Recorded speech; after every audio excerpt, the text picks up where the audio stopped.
Hello, everybody, and welcome back to WCS and our mini series on email marketing. Now, most of the time, I'm telling you how to do things better, how to create that list, how to build that email, how to make better subject lines, how to create a strategy. What I want to do today, though, is something slightly different. There comes a point in every business where you can't do everything yourself, and you don't want to do everything yourself. And that's when you start to buy in expertise. Now, it could be that you go along and you find an amazing VA or a great copywriter, or you're just going to hire someone at working freelancers or Fiverr so that you can get done the stuff that you need to do and leave the rest to them. But how do you pick someone who actually will represent your brand, who will write those emails and you can be confident that they're going to get sent out and they're actually going to make you money? Speaking as someone who has been on both sides of the hiring desk, I'm going to give you the definitive list of things to ask before you do your next email hire. Now, as I said, email marketeers come in many different flavors and types. As it can easily be just the VA who sends out the actual email and puts together a list. It can be the copywriter who comes up with an entire strategy for you. It can be someone like myself who does strategy, copy, automation, and sales all in one go. And we all come at different price points.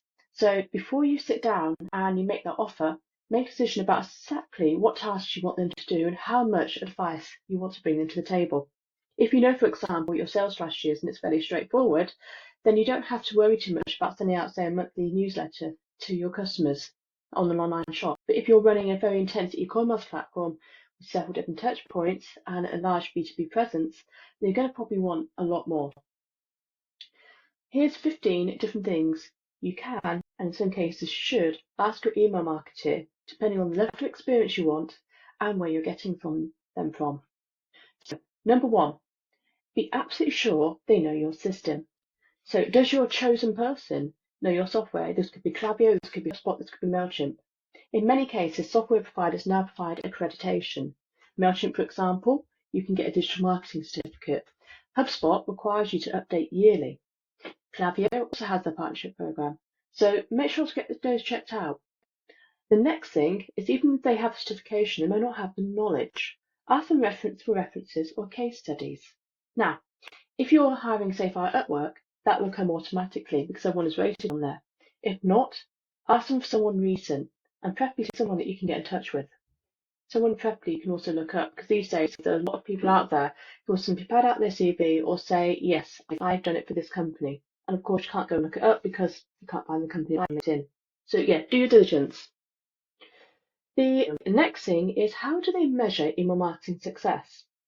And this is a key question I recommend everyone ask, even for it being in the journey, because they've got to know what it looks like, and so do you. Okay, it's not just the obvious, not just about opens and clicks, although that is a good place to start. It's going to be about your revenue growth, your customer retention, what the lifetime value is, and of course, list health. At the end of the day, there are only three ways an email marketing list can grow your business: by increasing the number of people that you can sell to, by increasing the amount per head in terms of sales, and in increasing repeat purchases. That's the reason why we call customer retention and customer lifetime value as such important things. Likewise, list health. Do they have a strategy, for example, on how to handle soft bounces, hard bounces, how to make sure that delivery rate remains high? All these things really do count, and they're not hard to learn. Next thing, and this now gets nitty gritty of how they work with you and how you work with them. What's the sign up process? Unlike social media or website, when you send out an email, it's gone. You cannot recall it. So therefore, it's crucial that they have a sign-up process that you can trust and they can trust. Always have a second pair of eyes. So you know that the spelling mistakes don't go unregistered, that the links are correct, and that you've got the things you need to stay compliant in your country, be it the CAMSPAN or GDPR acts. And this leads me to the next thing. If you're hiring an email marketer, make sure that this includes someone who knows what their legal obligations are. And again, it's not hard. The office, the ICO, the Office of Information here in the UK, they will tell you what your obligations are as a data processor under the GDPR EU Privacy Acts. The same applies if you're over in America under the CAMSPAN Act and for similar directive over in India and Australia and elsewhere around the world. The rule of thumb is that if you can comply with the EU and the US, then you're pretty good for the rest of the world. But be absolutely sure that they know what they're talking about, especially if you're hiring someone from abroad. How do they handle their copywriting? Are you going to write for them? Is your team going to write for them? Are they going to do it? Think about that, and if they're doing the copywriting for you, ask these samples of the work. Ask how you're going to get their tone of voice, brand guidelines, research. Are they just going to have a quick stab out there and hope for the best? Again, it counts. Copywriting is the make or break bit of any business. I don't care what you're into. You do need to be able to tell your story. The other question we've got, and this again relates back to what they do for copywriting and sign off, is email segmentation and demographics. How have they split the list? How will they do it?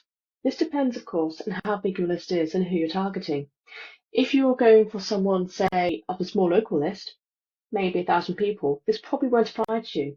Over 5,000, you definitely want to be able to split it and do A/B split testing. Over 10,000, if you're not split testing, you're leaving money on the table. A good email marketer will know that and have a strategy for it. That leads me on very neatly to automation. Everyone's heard of welcome emails, but what about follow-ups? What about tripwires? What about sales funnels? And what about service requests? Make sure, for example, that you're running a survey. Make sure that you'll be able to capture customer data. Make sure that everything is staying clean, and also know when on earth you're going to archive people. Because the last thing you want and your readers want is for you to send out emails that no one's reading, because that will ultimately impact on your deliverability and, of course, your sales. What data will your email marketing person use for email personalization? I'm not just talking here about first name, last name and fields. I'm talking about actions and activities as well. What do they do with zero-sum data? I'm talking about direct information like registration, quizzes, competitions. How are they going to deal with onboarding and preferences? Can they have a strategy in place? What happens, for example, if someone doesn't open 5 times in a row? Alternately, if someone does open 5 times in a row, have a plan. Especially if you're in direct sales or in B2B marketing, because it could very well be that you've got an entire team signed up to your emails and you're not quite sure who's opening. Know what's going on. What is their A/B testing strategy? Do they have one? Do they know what the variance is? And how do they know that they've got a good result? So test them on what the latest is in your field. Ask them, for example, what a good click-through rate is. That quite quickly sorts out the wheat from the chaff. Now, moving on to more personal questions, you're going to want to know where they're based. And that's not because of the country, although obviously being fluent in the time that you're creating your work in is really important. It's to do with time zones. For example, I'm in the UK and I've learnt the hard way that I don't take anyone from Australia because I can't cope with the time zone difference. There's literally 12 hours. When they get in, I'm in bed. On the other hand, I love working with people from the EU and yes, from some parts of America and definitely Canada. Canadians are one of my favourite groups. That's because it's reasonably easy for us to align, get into meetings and do work together, and it counts. You need to be able to work closely with these people. You need to be able to say very quickly, let's correct this, let's get that out. It makes a huge, huge difference to how you can run things. So yes, where they're based and the time zone is really, really important. Also moving back, and this is something that will be fed into what platforms they use, is can they do multi-channel? And can they do it well? And there's a huge, huge difference in this. When I say multi-channel, I'm talking about text marketing, I'm talking about social.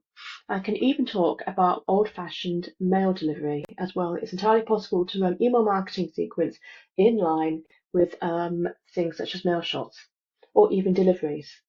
I'm sure that you've all had parcels come through before and inside there's a little card with a QR code on, one of your favourite brands saying sign up here for something extra. And that will trigger an email. That's just one example of what a really good multi-channel campaign can look like. And of course, let's not forget ads. Most email marketers and providers now know exactly how to slow down according to where people come from in ads, so they get their very own automation, their very own emails, and more personalised direct preferences. That's all really important. Finally, you're going to ask them about the future. So ask them what a strategy roadmap is. Would they pull one out? Well, finally, if you want a final question to round things off and you really want to dig into what they're like and if they'll align to you, ask them about their marketing heroes.